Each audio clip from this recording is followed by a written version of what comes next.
So ayan, good morning guys. Kamusta po ang lahat sa panibagong araw, panibagong pag-vlog.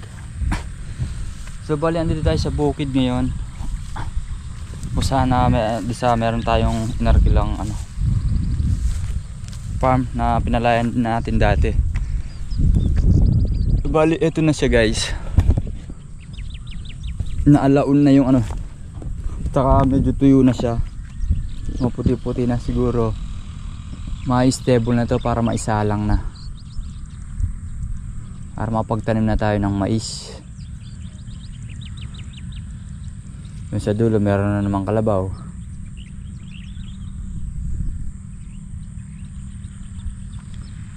Pinapunta rin natin dito si Kuya Buro para matignan niya kung pwede nang isalang. Pwede na siguro to para mabilis matuyo, para mapagano tayo, mapagtanim. Sayang yung yung araw o yung panahon na lumipas. Arkila lang natin to isang taon, so dapat nung nung October pa nakapaglagay or November. Ay gawa nang nagkasunod-sunod ang ulan, tubig irrigation. Pagkakamali lang natin, dapat nagpalay muna tayo bago tayo magmais. So ngayon bagay kung nagmais tayo ng mga sangga, malulugi rin tayo kasi gawa ng yun nga, sunod-sunod ang ulan, tapos tubig ng irrigation. Halos dito tumatapon yung tubig na nanggagaling dito sa itaas ng dito sa may palay. Kaya ganun di rin tayo mapagmais. Kung nagkapagtanim tayo noon, sigurado lusaw na agad dahil mahina yung mais sa tubig. So hintayin lang natin si Kuya Buro kung pupunta niya ngayon, kasi tinawagan na rin natin kanina. So ayan, yung mga sanggan dito na si Mang Gasti. Siya mag-i-stable yata Mga kapilamental yan Bukas? Oo. Agad niya sinabi na po yan. Bukas po niya agawin takang burungay ito. Alanganin ko Sa mong makina lilista. So yan bukas mga sangga. Papulo niya kanya nito. Kami ako ni Kuya Munggo. Bukas madadali na naman. Ining kayo mali may papatay naman ning Kenny. Ine. Oo. Ayaw ko naman papatayin dyan patuntunan rin. Maghilid na kanya. May amatay mo kanin damulag Huwag ewa dahil dahalan. So yan mga sangga, bali lumusong na nga tayo dito sa farm dahil tayo, pipitas tayo ng gulay ngayon. Sitaw lang pipitasin natin ngayon, diba? So bali paandarin muna natin itong makina ni Double-Light, kasi si Double-Light siya, papatubig sa mga sili. Nalaglag nalaglag ba o talaga? O nalaglag lang guys. Paandarin lang natin ito, tapos kami nang pipitas na.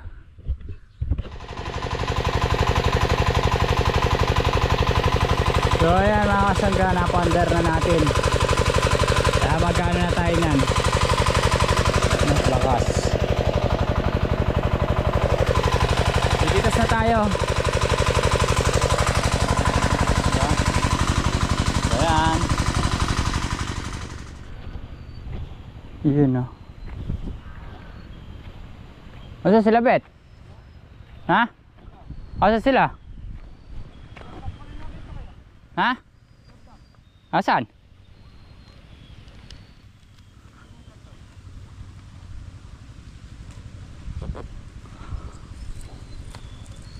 Mas lalo pa lumit ngayon.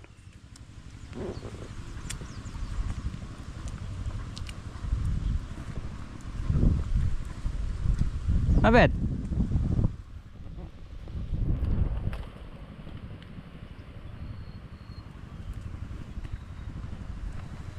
Atras ito.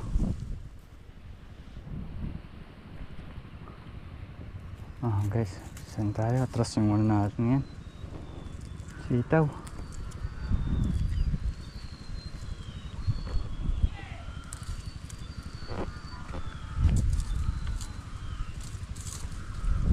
Malaki ang atras.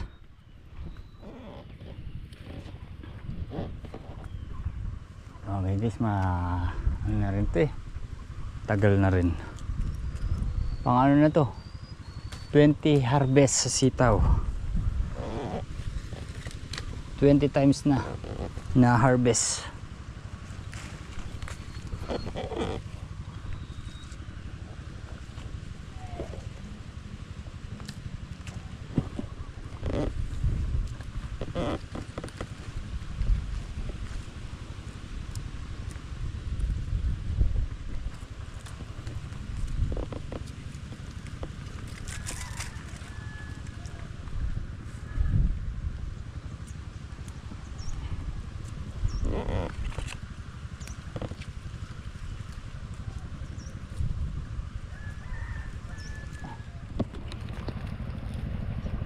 So yan mga sangga, sa Makalawa sasabay-sabay ulit ang harvest, sitaw, upo, tsaka ampalaya. Kainam ng banang ganon guys, sabay-sabay yung harvest. Diba? Tinamaan lahat ng magandang presyo.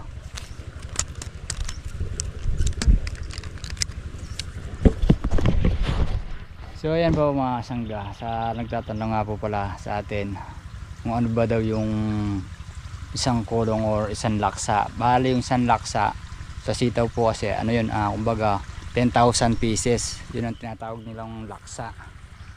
So ayan, maraming salamat po sa napakagandang tanong. So siyempre yung iba nga naman po hindi nila naiintindihan at pasensya na po kayo, kumbaga nakasanayan lang po kasi namin kasing sinasabi yung laksa or yung iba, yung pong laksa is 10,000 pieces na yung sitaw sangga. So ayan,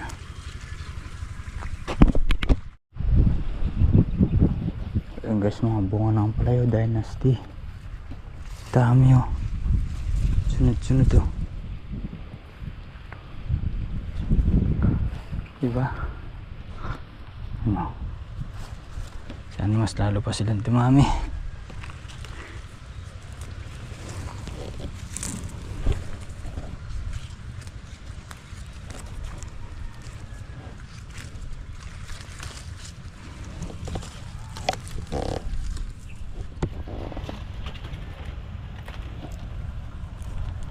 So yan mga kasangga, itong light na ito dahil bunga. So bukas baka gabi na tayo makapag tubig. So pitas na nga 23 to, kailangan din tulugan dito yung mga gulay mga sangga, gawa ng mainit sa mata yung mga ngayon, yung mga gulay natin gawa ng mahalang presyo, lalo na yung ampalaya guys, 95 ang presyo ang kilo. So kung mga isang bundle siya meron sa 950, di ba easy money lang yan. Kaya bukas sila Kuya Black mag-grass cutter ng umaga, then alanganin magpatubig na lang tayo ng gabi para mas tumimbang pa yung mga gulay, mga sip-sip ng tubig para lumaki pa sila, diba guys? Pag kasi natutubigan mabilis lumalaki yung mga gulay, tumataba. Kahit yung sitaw ganun din, pagka bagong tubig tas kinabukas sa pipitisan mo, maano siya nun, matimbang, tsaka malusog siyang tignan. Kaya ganun ang gagawin natin bukas. Dito tayo matutulog, patubig. Kinabukasan wala ka nang gagawin nun, pahinga ka na lang, diba? Oo.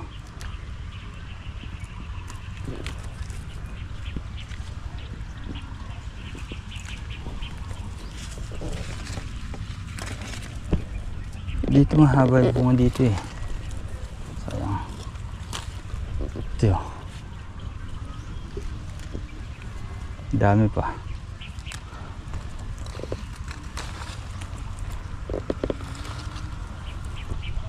Kung gaano sana ganito lahat kahaba, Nagba ng konti yung ano gulay, yung ano tong sitaw, nag 80 na lang yata or 90. Sa bagay kahit na 90 pa yan or 80, hindi na tayo magtataka kasi medyo may edad na yung mga sitaw, pero mahaba-haba pa yan, matagal pa yan.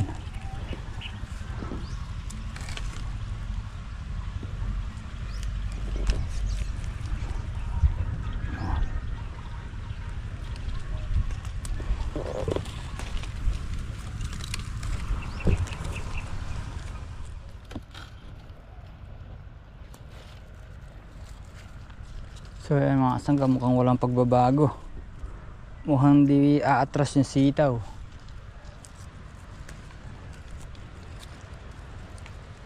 Dahil nakailan salin na tayo, kung 15 pieces na tong tali guys,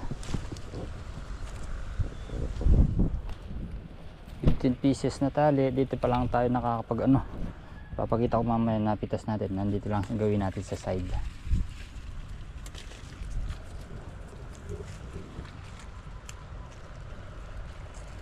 Tsaka sabi din ni tatay, mukhang di rin atras. Hindi atras sa 7,000 din ang mapipitas ngayon.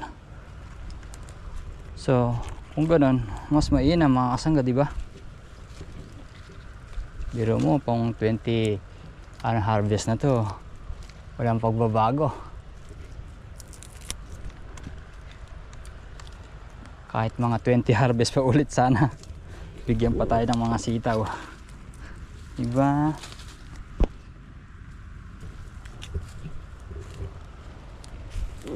So ayan guys,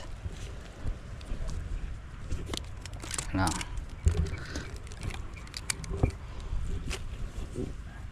meron na tayong ano, pangalawa, tapos ito pinupulo pa. Sa dulo meron na tayong isang puno doon. Kahit maka-4 man lang tayo, o kahit mga 3 man lang tayo dito, malalaking ano, tumpok. Kumbaga yung isang ganyan guys, isang tumpok na ganyan. Mga 3 man lang tayo dito, tapos sa kabila kahit mga 3 ulit. Talagang hindi bababa talaga sa ano yan, 7,000. Makakalaksa pa rin yan kasama lahat pati yung segunda.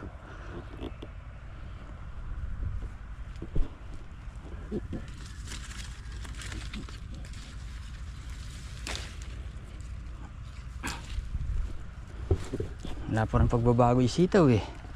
Maganda pa rin yung ano nila eh. Sariwa pa dating eh. Ay, ang palaya. Ito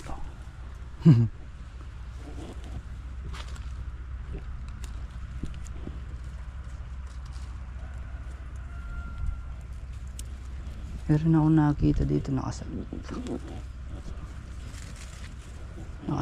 lang siya eh. Gawin ito yun. Sayang, kailangan mong adretso siya para di bumaluktot, diba? Hirap ng ano, mahangin na ganyan, kalaban ng ampalaya yan. Pagka mahangin, lalo pagka hapon.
Yun ah, natapos din ah.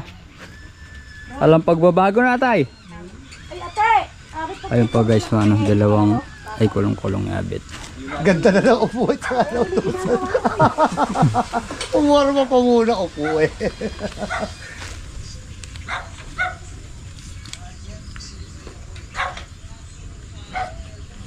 Ito na oh, may katol na kamay ko. Di maghugas ka. Mamaya pa po eh. Hindi mo ba kasing oras kayo maalis? Mamaya pa po. Malambot na pa. Malagot na po yun. Hirap kasing kunin nito. Doon ba ako kunin, no?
Hindi kumuha. Pinakata siguro yung motor, may kumuha. Wala ka, may laman. Sabi siguro, aloko na ka dyan. Mega jackpot. Kurado pa nga siguro yung kumuha. Oo. Para hindi siya makita. Sino nung banta nga maglagay ng susi sa persa. Mga isip din naman niya kung sino naman kumuha. Kabata yun. Alaraw laman yun. Alaraw gano'n eh. Yo! Para ka naman eh. Wala.